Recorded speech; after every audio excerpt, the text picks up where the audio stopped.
Let me tell you one unbeatable tip when it comes to catching attention and making good impression and making yourself miserable in a room when you eventually do walk out.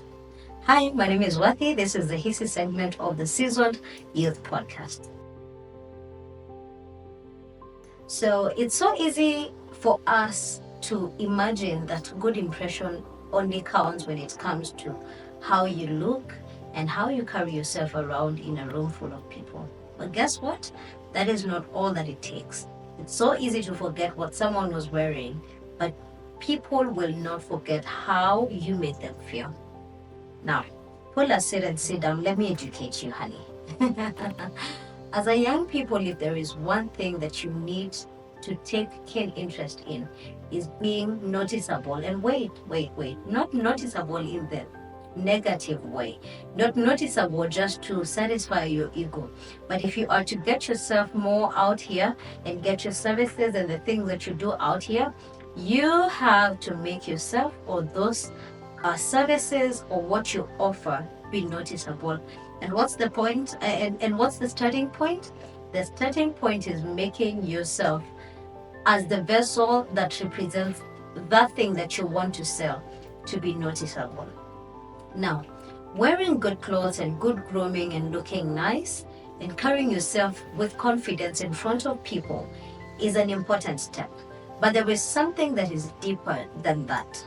People are going to remember how you made them feel. And guess what? Looking nice and carrying yourself nicely is not going to cut it for you when it comes to making people feel good. So how about you go a notch higher and finding out things that make people feel cared for?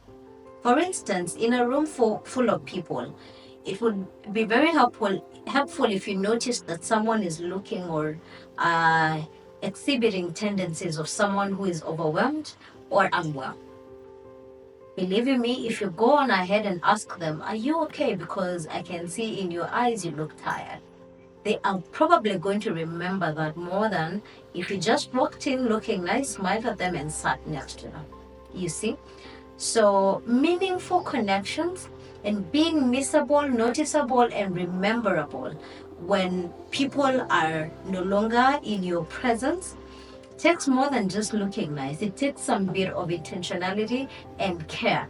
There is just a genuineness that comes when you give attention to people's needs that nobody else, or rather not many people, would notice about them. Something like, you look overwhelmed, would you like to take a break? Something like, I think you need to catch some air, could we walk outside?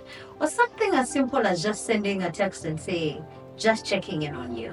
Such simple gestures of care are what really cuts it for you to be able to be rememberable in the minds of people and to make a good not just first impression, but to start to make impression in people's lives. And guess what? That simple act and gesture of kindness is going to create a ripple effect in people's hearts and minds, and they will not only remember you, but you will start to see reciprocation, which is ideally the whole essence about friendships and connections. It would be very lonely if you were the only one who is showing that such kind of care. So how about you go out there today and try and practice kindness and genuine kindness and care for people's needs. Thank you for being at Hissy. This is how I see it.